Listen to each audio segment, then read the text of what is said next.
probably realizes, it's September 11th.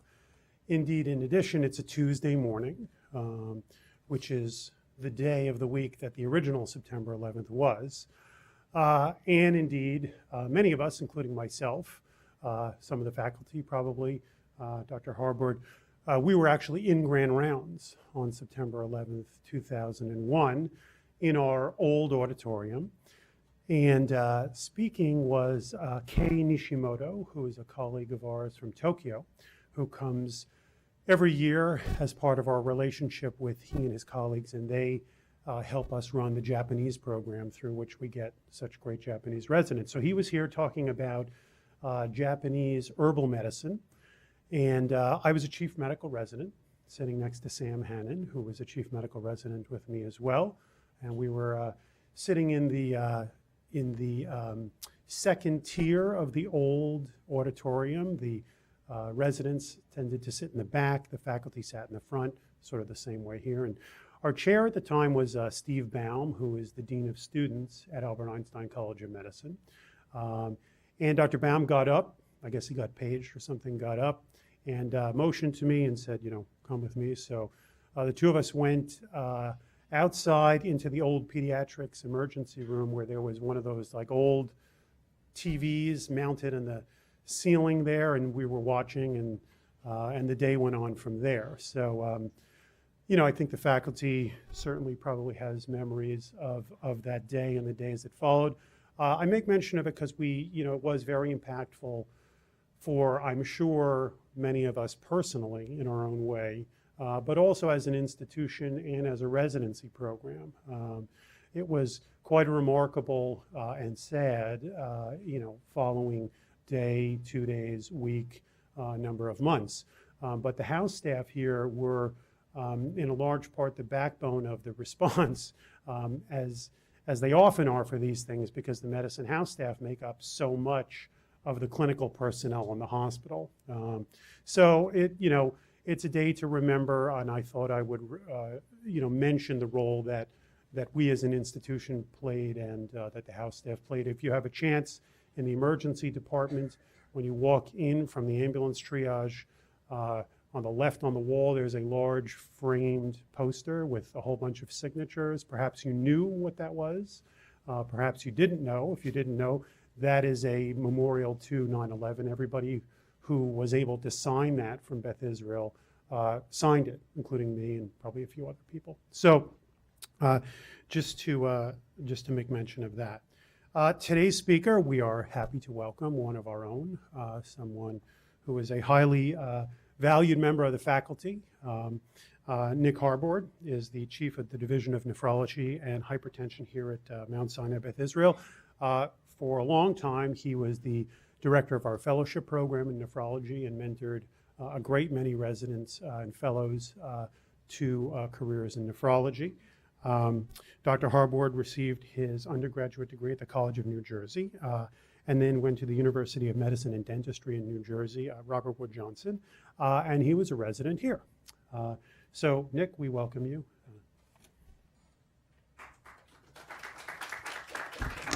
Thank you. Okay, so I'm just going to jump right into this, and I hope this is interesting, general interest, and just get moving here. So I think you need no introduction to salt, which is, you know, ubiquitous, of course, in our diets and is deserving of discussion with regard to health. Okay, so there's a new paradigm about sodium, and that's what I think I'm going to spend the most time on overall. And I think most of it will be completely new, even though it's not all entirely new. Maybe last 15 or 20 years, there's been a change in how sodium, and particularly cardiovascular disease, is conceived, really pushed forward by a couple of investigators, and I think it'll be interesting. So, okay, so I'm going to review body composition, tonicity, and volume. That'll be mundane, maybe review, but it's necessary before the rest. Okay, then I'm going to talk about sodium balance and really new observations that have started some of this new paradigm. I'm going to talk about salt sensitivity. I'll introduce the skin sodium reservoir, if you haven't heard about it. It's very interesting. talk about sodium and immunity, and some conclusions. And if we have time, talk about what we know about sodium consumption in New York and the United States and the world. Okay, so salt really is sodium chloride plus trace minerals, has a role in human civilization. It's been used to flavor and preserve food for millennia. It's harvested, mined, and commodified, and it's really it's also the origin of the word salary. As many legions of soldiers were paid in salt a long time ago, and I'm sure you're glad you're not paid in salt at this point. So it has a religious and ceremonial value, and of course health, and it's implicated in hypertension and cardiovascular disease. Okay, so into body composition. Typical adult, 60% of your body is water. I'm sure you know this. Total body water is 2/3 intracellular, 1/3 extracellular. It's the extracellular fluid compartment where sodium is restricted that we'll be talking about, and it's due to the sodium potassium ATPase. The extracellular compartment is 3/4 interstitial and 1/4 intravascular, and it's presumed that these portions of the extracellular fluid compartment are in equilibrium. It's the interstitial fluid in particular we're talking about. This is where oxygen diffuses, waste diffuses out of cells, messengers go to the exterior of cells, and it's also where the lymphatics act to remove salt and water and return it to circulation. So it's really the interstitial fluid compartment. Okay, now sodium, it's a metal under experimental conditions, but you all know it in its crystal form, sodium chloride. When it is a compound with chloride, sodium readily ionizes, diffuses, dissolves into water, and is, as you know, essential for life and cellular function, nerve function, all cellular function. Okay, but sodium is the major extracellular fluid, cation, and osmol, and it has a major role, the major role in tonicity and volume. Okay, so before we talk about tonicity, I'll mention more about osmolarity. Osmolarity is the concentration of dissolved solutes, but tonicity, which is not exactly the same as osmolarity, is the effective osmotic gradient. And this happens when osmoles are restricted to one fluid compartment. They have the power to draw fluid between fluid compartments, and in doing so, can maintain volume of an organism. Okay, so extracellular tonicity affects cell volume, and hyponatremia can lead to cellular swelling, hypernatremia to cellular shrinkage, and advanced organisms have a regulatory system to prevent this kind of stress on their cells. The cells are really resisting continuous shrinking and swelling of cells. So there's a complex system to regulate this. So in advanced animals, the ingestion of increased sodium leads to the need to ingest and retain water so that your tonicity does not change. So one of the dogmas is that hypervolemia is preferred to hypertonicity, or a change in tonicity. And to get into more dogma of sodium balance, these are the rules that are sort of inviolate. So this should be an arrow here. Excuse me. Oops. Let's go back here. There should be an arrow here. So increased sodium ingestion leads to retention, and in a steady state, it's presumed that sodium excretion matches intake. And this is the equilibrium belief that what you eat is equal to what you excrete when you're in a steady state when it comes to sodium. And of course, increased water ingestion follows to maintain tonicity. So this is the status quo. Now, questioning the dogma of sodium balance really begins with careful observations that are longer than short term. And this comes from simulated space missions where you can have careful metabolic studies of what patients or cosmonauts are eating, what they're drinking, and what they're excreting. And with these careful balance measures, there seems to be a periodicity to sodium and water balance. It's not just what you eat and what you excrete that determines what sodium is in your body. And these are extremely unexpected, and almost heretical in the nephrology world for some years, and these non-equilibrium observations. And they've been referred to as spooky sodium balance. So go into this. Okay, so the most recent one is this Mars simulation, where it's more than 500 days, where they have isolated 10 volunteer cosmonauts.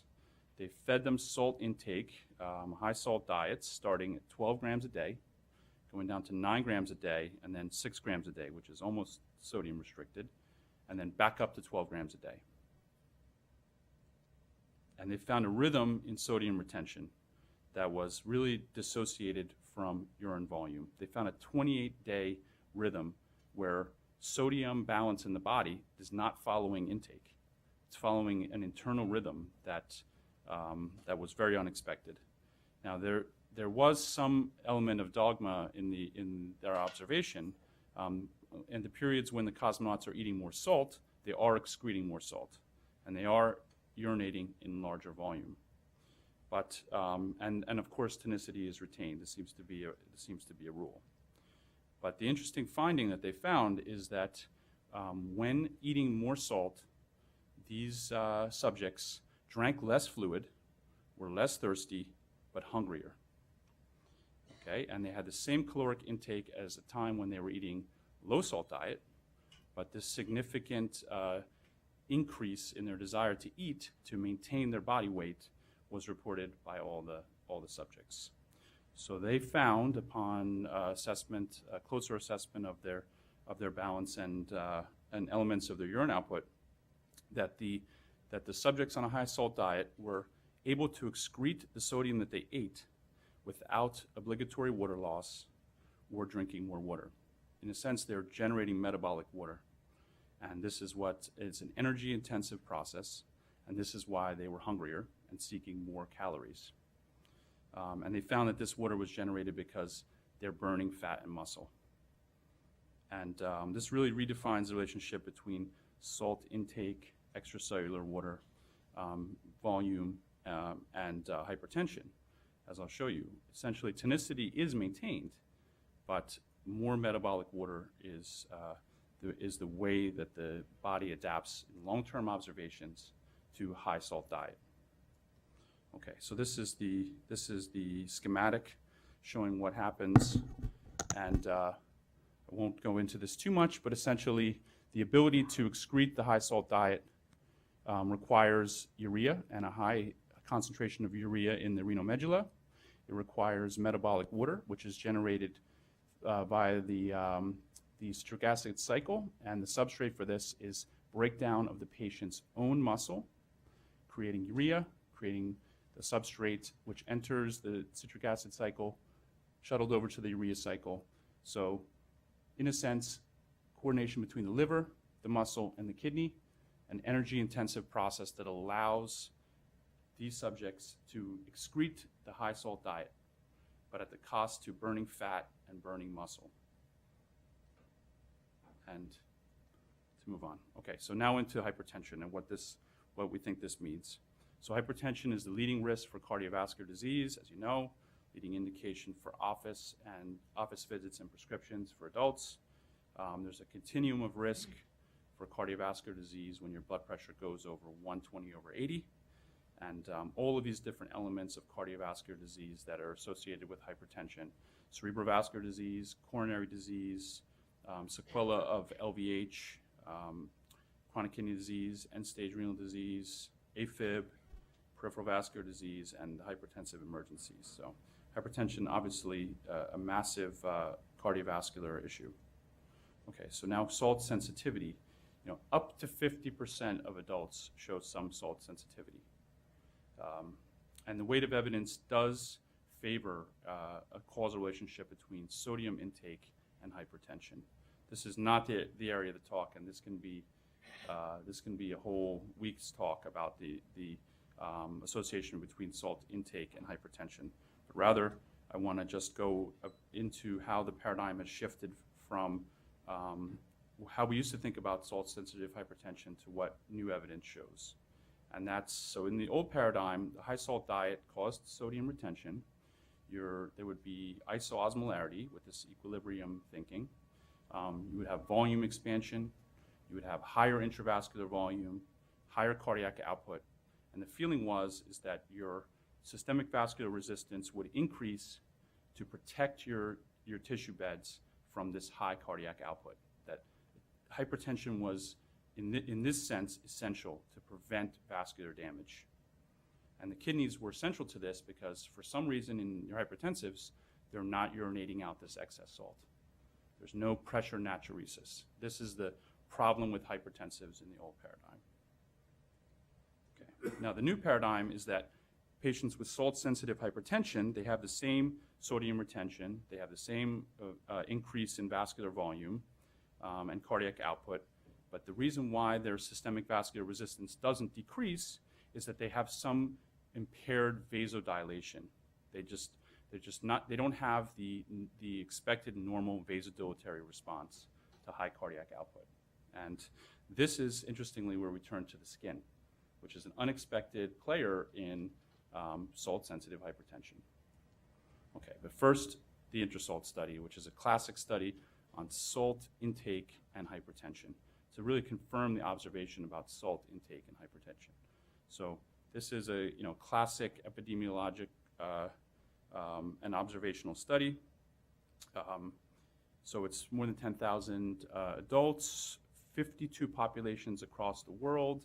They were looking for diversity in their populations, multiple countries, multiple types of patients, seaside dwelling, industrial populations, and very carefully done by the London School of Hygiene. They looked at urinary excretion of sodium and blood pressure. They did this in the right way, random 0 sphygmomanometers, correct 24-hour urine samples, and they found a huge range in sodium excretion in populations across the world, as little as 9 milliequivalents a day in the Yanomamo Indians in Brazil, and all the way up to, on average, 242 milliequivalents a day in North China. And in individuals, they found sodium excretion significantly is related to blood pressure. Now, most of the sites, there was significant sodium intake and significant excretion. In 4 of the centers, they had almost no increase in blood pressure with age. And these are the sites where they had very little sodium intake. So here's their results overall. If you look just at the dotted line here, this is the 48 centers where there is significant sodium intake, and the mean sodium excretion correlates with the rise in systolic blood pressure in millimeters of mercury per year. In these same 48 centers, when you control for BMI and alcohol intake, this is even more significant. So it's pretty clear from observations that sodium intake is associated with increase in blood pressure with age. Okay, and I won't go into what they saw in the US, but so with high salt intake, I showed you that high salt intake can continue without thirst and volume gain, and you can have sodium excretion without water loss or increased water drinking. But this is where we'll shift into the skin, because you may not know it, but sodium storage in the body can happen without volume increase, because there's osmotically inactive sodium stores in all of our skin, and this changes with age too. So it's the glycosaminoglycans in the skin that are sulfated, and this acts as a sodium reservoir to take up and release sodium that you eat. Okay, and this is known because of a new tool called the sodium MRI, which you may not have heard of. It's different than the hydrogen nucleus MRI, and it uses a stronger magnetic field, takes advantage of a difference between sodium and hydrogen, and actually some of the more advanced MRIs can overlay the sodium MRI with the hydrogen nucleus MRI. And what they have figured out, researchers have figured out, is that the muscle is a sodium reservoir where sodium is osmotically inactive, and this is under the control of aldosterone, and the skin, of course, is a osmotically inactive sodium reservoir, and also they can look into the kidney. And of interest, this sodium MRI was developed to look at cartilage for arthritic patients to see what the content of sodium in water might be in with proteoglycan degeneration. So, but it's been used in research setting to reveal other things. Okay, so here's the top, a 2 Tesla sodium MRI as opposed to your classic MRI, and you can see these are dialysis patients and normal controls. You can see outside of a limb where the muscle has some sodium, you can see sodium significantly in the skin, and these can even be overlaid. As I mentioned, here's the sodium MRI looking at a diseased left kidney showing no major gradient in sodium within the medulla, but an intact right kidney. So this was a radiation damaged right kidney. So it can reveal things it can see sodium in the body in a way that we cannot measure otherwise. So this is what is going on with tissue sodium in the body. So in men, hypertensive and normotensive, muscle sodium increases with age. And in men and women, skin sodium increases with age. This is using, again, a 2 Tesla MRI. So the skin is a major area of sodium storage. It changes with age. Sodium seems to accumulate and not get out of the skin with aging. And I can tell you that in the hypertensives that they've done sodium MRI in, there's more sodium in the skin. Okay, and there's more powerful scanners coming to tell even what part of the skin. 7, 9, 11 Tesla MRIs are coming. Okay, so I mentioned the skin. It's the largest organ, the largest extracellular volume, and that's where these proteoglycan macromolecules essentially are taking up sodium, and they can release sodium, and it's the negative charge of these molecules. It acts as like a capacitor to absorb sodium when you eat it and release it when you need it. Okay, and the control is the immune system. It's monocytes in the skin have a tonicity sensing promoter called tone EBP, and this tone EBP stimulates VEGF, vascular endothelial growth factor type C, and when there's high salt in your skin, it obviously leads to transcription of VEGF, and the VEGF makes you make more lymphatics to return it to circulation and in the normal state. And also nitric oxide synthase is increased when skin sodium is high, and this relaxes blood vessels. So this is evidence that skin sodium derangements lead to hypertension. Okay, now here's some transgenic mice. Not to spend too much time on this, but so these transgenic mice on a low salt diet, they don't have much lymphatic capillary density. They have an increased amount on a high salt diet, and it correlates with where this hypertonicity promoter is. If you knock it out, you knock out the lymphatics. Okay, and the same can be said. You knock out VEGF, you knock out the actual protein as well as the mRNA, and the blood pressure goes up.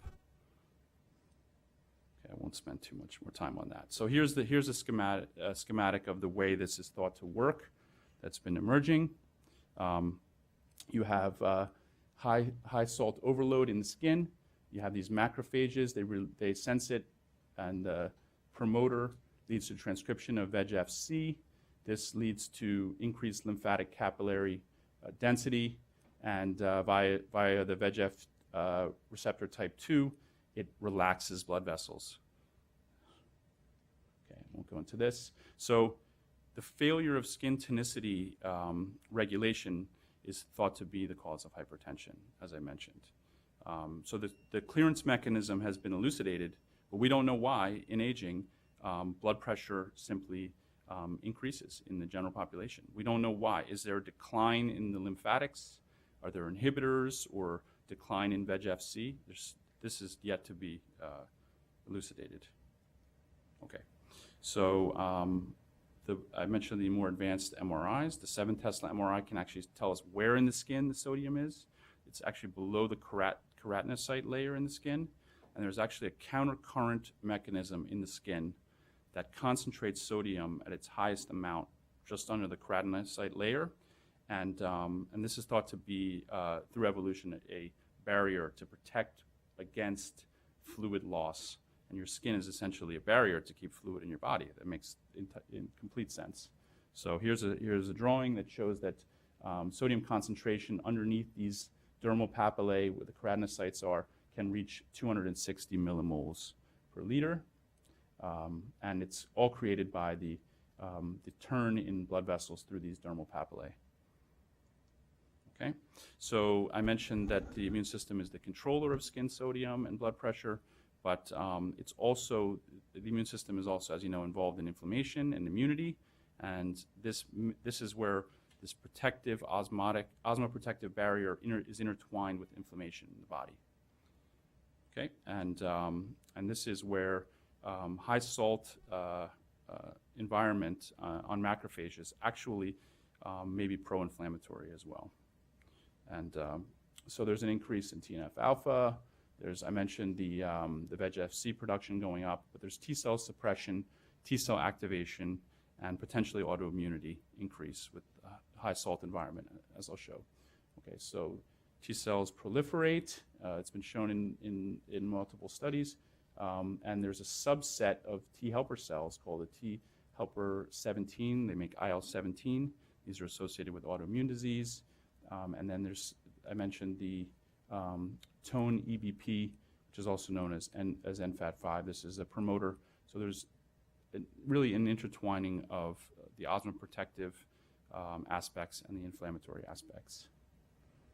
Okay, and so the genetic basis of autoimmunity is obviously not the same in all autoimmune disease, but certainly multiple sclerosis and type 1 diabetes are associated with an increased subset of T helper subset 17, IL-17, and you can actually make in vivo, and I'll show you in vitro, naive human CD4 T cells. If you incubate them in a high salt diet, you can make them pro-inflammatory. And this is shown here, where you have naive cells, high salt, sodium chloride hypertonicity. They have this stable phenotype where they're just making inflammatory cytokines just because they're incubated in salt. So this is not yet convincing, but it's pretty interesting overall. You can imagine all of these pro-inflammatory cytokines, IL-2, IL-17, various different chemokines and cytokines increasing drastically in T cells incubated in salt. And this is not seen with other cations. You can't put potassium and calcium and get the same effect. So one of the feelings by some of the investigators is that the rise in autoimmunity has to do with the increased dietary salt increase in the last 50 years. Okay, so I've shown that sodium balance is not simply a function of intake and tonicity regulation, that the equilibrium theory of sodium balance doesn't really hold. There is a rhythm to sodium intake that's controlled by hormones in the body, notably increase in cortisol and decrease in aldosterone. And this is an energy-intensive process. It does lead to caloric burning. I wouldn't be surprised if in the future high salt diets become a weight loss trend. We'll see with maybe what cost. So interstitial fluid and intravascular fluid don't seem to be in equilibrium, as has been thought, because interstitial fluid has this osmotically inactive sodium store, particularly in the skin, which is the largest interstitial fluid in the body. And the increase in tissue sodium concentration is actually an activator of the immune system, as I showed. Now, sodium is a vastly overindulged cardiovascular toxin. I have a little bit of information about this. A little more editorializing about this, so where do we stand? In the United States, we eat about 8 to 10 grams of salt a day. So it's about 3,100 milligrams of sodium a day. In New York City, it's a little more by all measures, and there's a disparity among Black and Hispanic patients compared to white patients in New York City. So what do we do? Well, we certainly should be educating our patients about the harmful effects of excessive intake of sodium. On an individual level, you're all familiar with things like the DASH diet, which can have blood pressure benefit as well as through sodium intervention. Okay, but on a population level, public health endeavors, this is an area of significant interest where New York City seems to be leading the way. But where to intervene? Of course, it's the processed foods and the food industry that accounts for most of the dietary sodium. I know just about every patient, when you talk about sodium balance, will say, I don't add salt. I don't have a salt shaker at the table. If they did, they would be in the minority. So, all right.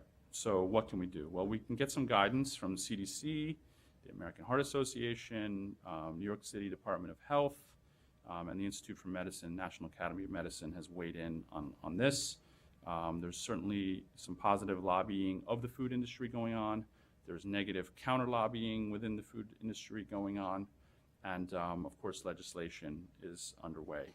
And a little bit about labeling and what the FDA has been kind of cornered into doing on this. So the CDC has its sodium reduction initiative. They even have a version of DASH for kids called Camp DASH. I don't know if you're aware of that.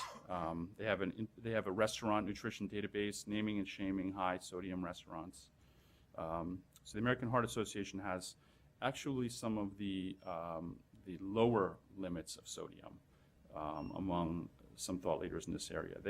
They suggest 1.5 milligrams a day, which is below the Institute of Medicine and the FDA. And the American Heart Association is citing some huge savings in the many billions and billions of dollars if we can cut our salt intake by 25%. And many lives saved, much less cardiovascular disease. They will put themselves out of business if they can get people off of this high amount of sodium. Okay, so this is one thing they've done, the Salty 6. You may have seen this poster, and it's rightly so, putting some areas that many people wouldn't think are the high sodium items up here, like poultry, chicken, brined chicken may be a major source of sodium for many of our patients and ourselves. Pizza is a big one, and this is some of the reason. The Papa John's Fritos pizza, massive sodium load, and this even higher. The Pizzeria Uno, this is 5 grams in like a 4-inch pizza over here, 4-inch personal pizza. So there's a lot of room to go, and the restaurants, as I'll show you in a moment, are now nationally mandated to tell you if items have more sodium since May. Okay, so all of these export organizations have something to say about sodium. They all concur. The association between sodium and hypertension, and the association between hypertension and cardiovascular illness. Okay, so in New York, we're the first city to get this mandatory warning sign labeling with the salt shaker, but it only applies to chain restaurants, 15 or more restaurants in the chain, and a single item with more than 2,300 milligrams of sodium. So you can see this in Chipotle across the street. They have this symbol if you haven't seen it. And this actually started in 2015. The mayoral executive order actually preceded it, limiting sodium in New York City schools and correctional centers and areas where the Department of Health, New York City, had control. Okay, so New York City leads the way in this national salt reduction initiative with the goal to lower sodium intake by 20%. They're trying to get voluntary sign-on from a multitude of restaurants and food producers, and they really coordinate this in New York City. So they're doing some nice things overall. The Institute of Medicine has this recommendation: 2,300 milligrams a day of sodium, less if you're African American, over 51, a child, hypertensive, diabetic, or with chronic kidney disease. And the FDA has been called upon to adopt some measure or these measures since 2010. They initially resisted. They have had sodium listed as a common food additive, generally recognized as safe. They were petitioned by the Center for Science in the Public Interest. They were then sued by the Center for Science in the Public Interest, and there was pushback from a lobbying organization which got a rider on a bill that said they couldn't use any money for sodium education until everyone agreed, including the CDC and the National Academy of Medicine. This seems to have happened.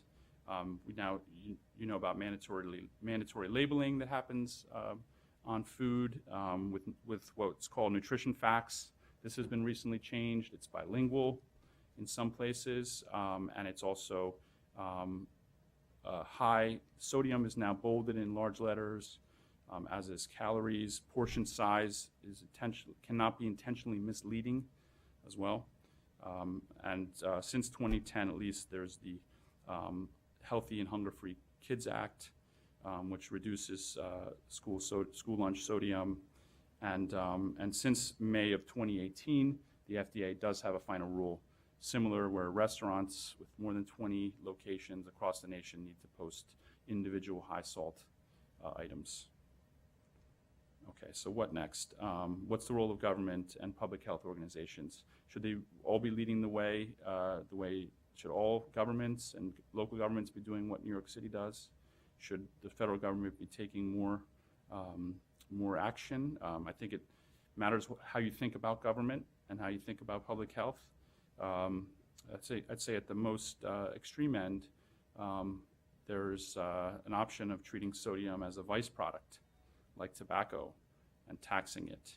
Although it's much more ubiquitous, this is bound to be controversial.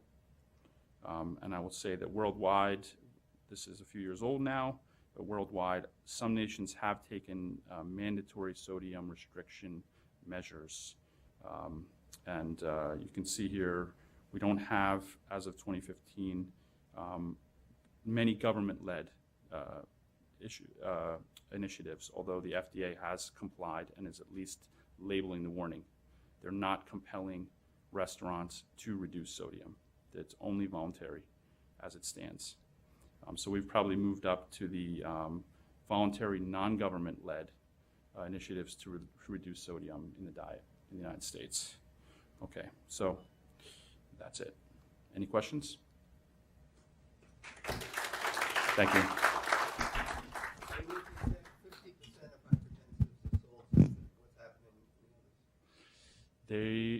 There's probably a genetic so they're eating probably the same amount of salt, although not all. Not everyone eats large amounts of salt. And this is shown in IntraSalt, where even in the United States, where they looked at populations in Georgia, Chicago, rural populations, not everyone is eating a very high salt diet in the US. Maybe they have different taste for it, but some people aren't eating salt, but the majority are eating high amounts of salt, and they have a vasodilatory response. Their skin sodium reservoir is effective. They have either better lymphatic capillary density, or they simply have better nitric oxide synthetase. So it's not known that why some patients don't have salt-sensitive hypertension and some do is not known. Thus, I think I fall into the category of people who believe we should have across-the-board reduction, because that we can control. And you're absolving the kidney from hypertension now? Well, it's expanded from the kidney to liver, skin, muscle, for sure. So pressure natriuresis belief that the kidney wasn't having pressure natriuresis. I mean, for a long time, the kidney was the organ of both damage and implicated. But it's clearly a bigger system story than that. So. Sounds a little bit like fat becoming an endocrine hormone, endocrine organ. Things we never thought of. Yeah. I can speak. So implication for first choice therapy for central hypertension, do side effects, breakage, toxicity, reduction? That has not been sorted out yet. I can tell you that there are sodium MRI studies being done in diuretics to see what diuretics, as far as I know, not thiazide yet, but looking at how loop diuretics change tissue sodium. Where does the sodium come from? Is it just out of the blood space? Is there then release from the reservoir and how different drugs might change that, not yet done.